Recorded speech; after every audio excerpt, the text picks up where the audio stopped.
warahmatullahi wabarakatuh. Dr. Zakir. Ahlan wa sahlan ila Terengganu. I'm Siti Haja binti Rashid. I'm a medical student and you are a medical doctor.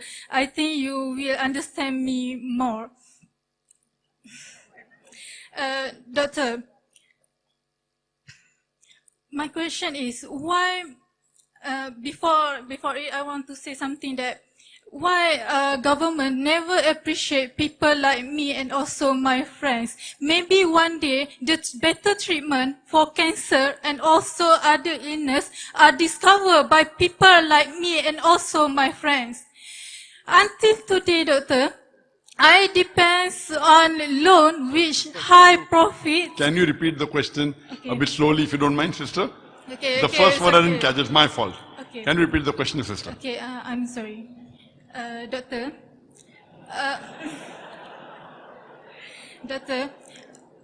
why government never appreciate people like me and also my friends?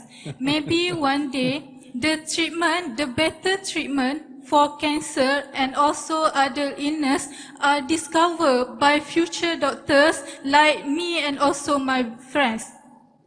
Until today, doctor, I depends on loan to support my study known as PTPTN, which high of interest known as riba. Yeah. Is it for me? Is it fair for me and also my friends? My question is, doctor.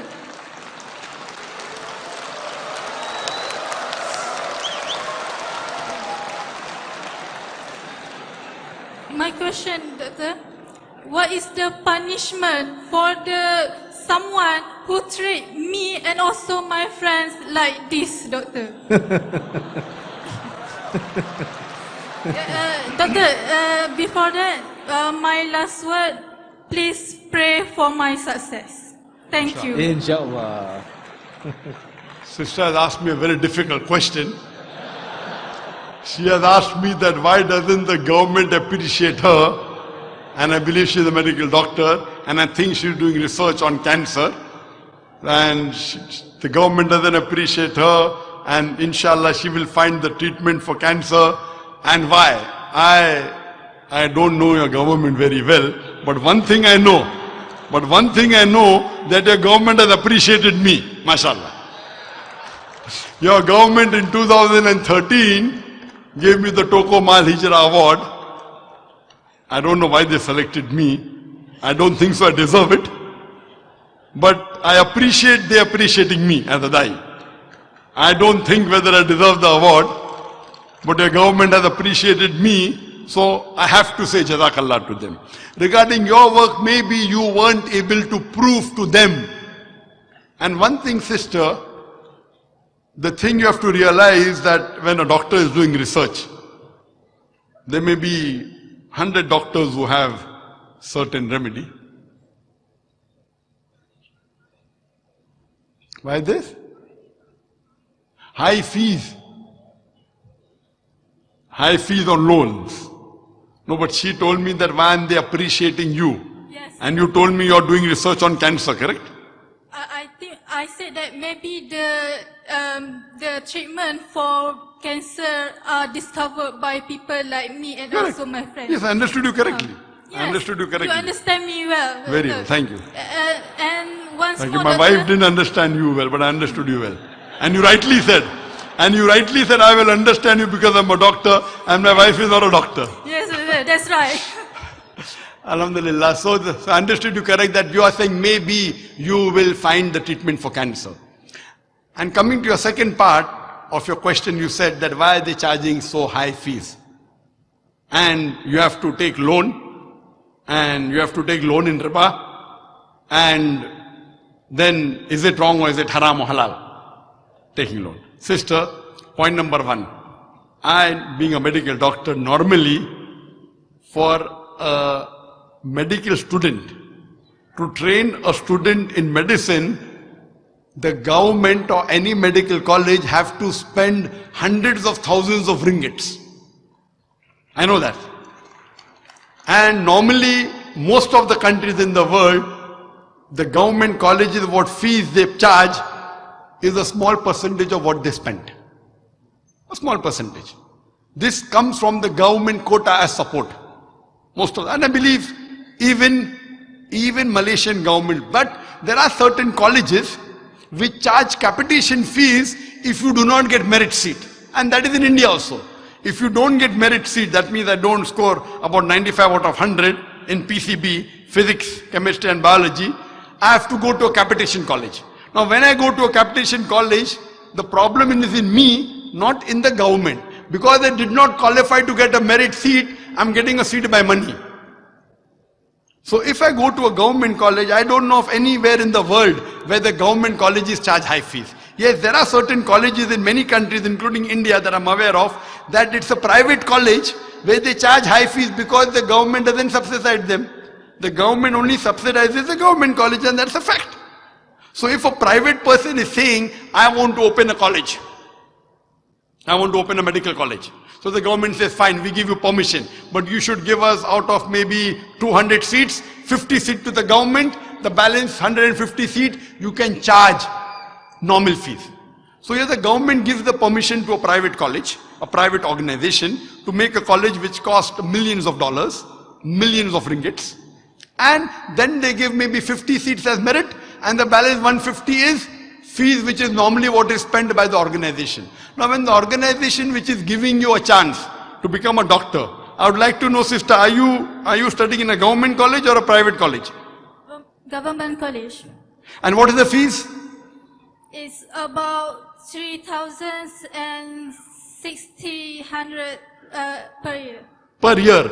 3,000 ringgit per year is less than 3,000 ringgit is less than $1,000. Correct? 3,600 ringgit is less than $1,000. Where in the world? Where in the world? I challenge you, anyone in the world, to make a medical college which spends $1,000. It's not possible, sister. Even so, it is wrong to say that the government is charging. You should say, yes, the government is subsidizing 90%, they should subsidize 95%. That you can say. So sister, you should know that to run a college, medical college with the equipment, etc., it costs a lot of money. On per student, it is tens of thousands of dollars, depending upon the standard. But whichever standard you're running, no college in the world can run on charging $1,000 a year for a student. So you got a merit seat. Yes, that's a different question, that you may not be able to pay $1,000 fees or 3,600 ringgit. So here, Islam has a solution. If you cannot afford it, Islam has a solution of zakat. And I know Malaysia, mashallah, has got a Baitul Mal. Correct? If you can't afford that, there will be many people who will be willing. Like for us in Bombay, anyone in India, any Muslim who gets a merit seat, we will fund them full, no problem. Merit seat is nothing, peanuts. We even fund, if the person is a good guy, we even give the capitation fees, which is big amounts. Which is how much? $50,000. How much? $50,000. So what you have to realize, sister, and why should you take riba? If someone in India tells me he has taken riba, understandable. Malaysia is a country which even promotes interest-free banking. And I'm a student of interest-free banking, being a medical doctor. Malaysia has a system of interest-free banking. If you're taking a loan, why are you taking a loan from a riba bank? It's your fault, sister. If someone in India tells me he had no option, he has an excuse. You, sister, being a Muslim, mashallah, you seem to be practicing Muslim with hijab, etc. If you have to take a loan from an Islamic bank, and they'll willingly give you. Why won't they give you? 3,000 ringgits is peanuts. Peanuts. If you can't get from here, I will fund your fees. I will give from my, I don't have to. I'm not a rich man. But 3,000 ringgit is nothing, sister. Islamic Research Foundation is a small organization. We have Islamic Research Foundation International also. 3,600 ringgit is nothing, sister. Surely there are many people. If you don't find, it will be my pleasure to fund you and your friends also, inshallah. How many friends do you have? Really, okay. How many? My friends. How many friends do you have? My classmate is about 141. All those who want help, how many are there? How many of your friends who are like you who cannot pay the fees? Actually, it's okay. It's about actually the person who do not get scholarship is about 80%. 80 of my friends. All the 80 of your friends, inshallah, if they can't get, I will fund, inshallah. Till they complete the medical college, inshallah. Okay, thank you, Doctor. You're the most welcome. But please don't blame the government. Never. Your government is a good government. Okay, thank you. Thanks a lot. Welcome. Can we have the next question, please?